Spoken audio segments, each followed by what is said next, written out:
When it comes to your own money, everybody has a PhD in economics. You don't need Larry Summers to tell you what's going on with your budget and your, ability to feed your family or keep a roof over your head. So people get inflation. It's one of the reasons it's so politically toxic is because it's unavoidable. You can't fudge it. You can't spin it. It's like, hey, if I used to fill up my Ford F-150 truck for $50 and now it's $125, A, you get it. It's right in your face. And B, that's $75 that you don't have to take your spouse out to dinner, buy a new jacket or whatever. So there's kind of demand destruction at the same time you're spending more money on the one thing you can't do without. So people get it. But then from there, the question I get the most is, hey, Jim, is this going to cause a recession? Are we going to have a recession? And I use, as recently as a few months ago, I would say, yeah, I think so. You can see it coming late this year, early next year. Now I say, we're in a recession. I mean, it's not coming, we're in it. And there's data. I never make statements like that, Brian, without supporting it. We know that, so first quarter 2022 is done, has been for a while. And the US economy declined 1.6%. That number's in the books. The second quarter is done. We don't have the official number, but we have very, very good estimates, particularly from the Federal Reserve Bank of Atlanta. They have a kind of a real-time tracker. And as of today, they're saying second quarter down 1.6%. So the standard definition of a recession is 2 consecutive quarters of declining GDP. There are a few more bells and whistles having to do with unemployment and a few other things, but that's the rule of thumb. So based on that, and based on the best available estimate for a second quarter, likely to be accurate, we're in a recession today. And there's a lot of whistling past the graveyard. I mean, the stock market is still greatly overpriced. There's still, the buy the dips mentality hasn't gone away. It's still there. You got people like Jim Cramer yelling, buy Netflix or whatever. So all that's going on. So we haven't really seen the market collapse, stock market collapse that I would expect in association with a severe recession has not happened yet. This is just going to play out. It'll get worse as the year goes on. And that is my expectation. I have my own models and I look at it closely. But if you listen to Michael Burry, Jeremy Grantham, Charlie Munger, these people have been around and they're saying the same things. Jeremy Grantham actually did do a 100-year time series and looked at bubbles all over the world, 1929 US, 1989 Japan, 2000 dot-com stocks, and many others.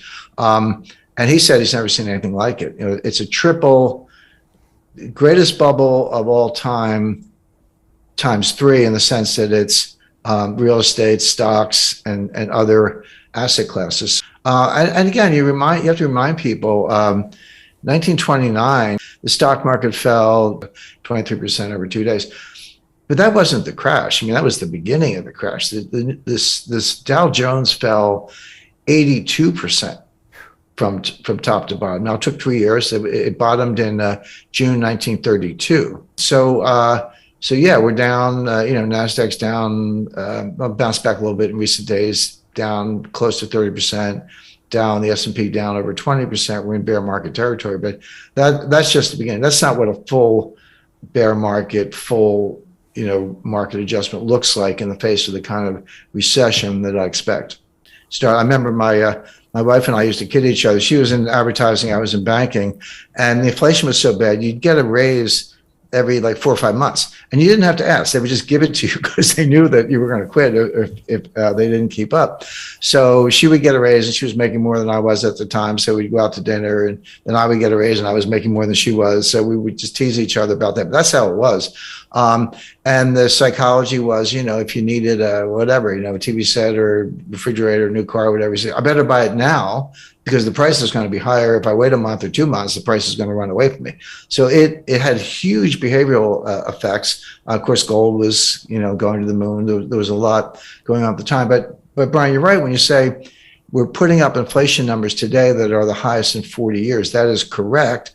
But I remind people, the inflation in 1981 was the end of a 10-year period of inflation. It wasn't the beginning. It's like, that's some inflation. Yeah, we did, but it had started. I mean, in some ways it started in 1968 and it really took off in 1974, 75. So 81, these numbers, that was when Volcker finally got it under control. But you go back to 80s, between 77 and 81, so that 5-year period, the dollar lost 50% of its purchasing power, not 15, 50 in that 5-year stretch. So you were putting up numbers, 10%, 11%, 13% and higher year after year. Yeah, 1981, it was, 9 or 10, which is what they're comparing it to today. But that was on the downslope. It had been higher than that in 77, 78, and 79.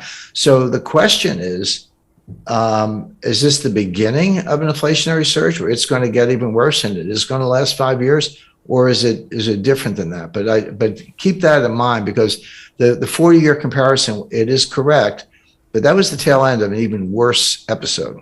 That is my view. I'm happy to explain it. And it catches a lot of people by surprise. They're like, wait a second, Jim, it's inflation. You just look at 2022, starting in January, it was kind of like 7%. And then it was, it's 8.1, it's 8.6. Now it's 9.1, which is true. That is the series. It is going up. So people extrapolate that. And again, there is this comparison to the 70s. By the way, I think the situation we're in today is very different from the 1970s. And I'll explain why. In the 70s, it was triggered from the supply side with first the Arab oil embargo in 1973 as a result of the 1973 Arab-Israeli war. And then the price tripled, but it went from like $2 to $6. And then it got to 12. And then in 1979, you had a second oil embargo because of Iran and the Ayatollah and the revolution and the hostages and all that. And then it went from kind of 12 to 20. So oil went up by a factor of 10 in the course of the late 70s because there's two different embargoes. So that's coming from the supply side. But what happened was the other source of inflation is on the demand side. So you have what's called cost push inflation. That's where supplies choked off, or there's an embargo, or there's a shortage, natural disaster, a lot of things. It's coming from the supply side, and demand is inelastic, so you just pay up or kind of do without. But the demand side is much more psychological. That's called demand pull inflation. That's when consumers behave the way I described, and as I say, I lived through the 70s, where hey, I better buy it today, I better buy it now. You're pulling all this demand forward and bidding up prices because you're worried that it's going to get even worse. So as that applies to today, we are starting with the cost push inflation, mainly the price of energy, but the price of food is a big factor. So you have that cost push inflation. We're not quite at the stage where it's demand pull. We're not quite at the stage where individual consumers are behaving the way I described in the 1970s, saying, hey, better spend the money fast because it's losing value. And you see that in inflationary expectations and inverted yield curves. And I'll come back to that because that's a really big deal. If you thought inflation was going to run away, as it did in the 70s, yield curves would be steeply sloping, and people would be in a frenzy to buy stuff. They're not. And the yield curves are not sloping or upward sloping. They're inverted. They're going down. That tells you that, and we also see this in inflationary expectations. Inflationary expectations don't drive inflation here and now. What does is inflation here and now can feed on itself. Inflationary expectations don't drive it, but they tell you a lot. They're information rich. They tell you a lot about what people expect. What the yield curve is telling us, what inflationary expectations are telling us, and other factors are telling us is that, yeah, there's inflation now, but the Fed's going to kill it, and they're going to kill it by destroying demand and throwing us into a recession. And here's where it gets interesting, because you could flip from this kind of inflation to disinflation or even deflation very quickly. And people are definitely not prepared for that. Well, I'm sorry, I shouldn't say that. Kind of everyday consumers are prepared for it. I'm not sure Wall Street and mainstream economists and policymakers are prepared for it. They're just extrapolating the inflation, saying, well, the Fed's going to kill it. Yeah, they might kill it, but at a price, at a very steep price. And consumers are really bracing for that. So, this even Jay Powell said the soft landing is a myth. There's not going to be a soft landing. It's going to be a hard landing, but that's not priced into markets. The markets are kind of pricing in a squishy landing or a soft landing or from the runways. They're not pricing in a really hard landing, and that is what we're going to get.